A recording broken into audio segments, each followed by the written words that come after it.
just give you a sense of how the interior looks. There's wear on the steering wheel.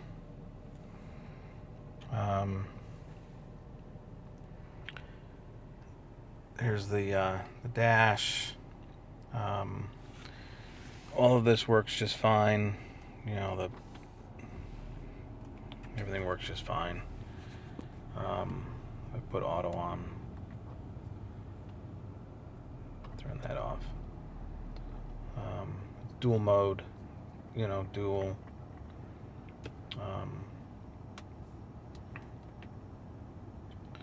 Let's see, we'll turn that off.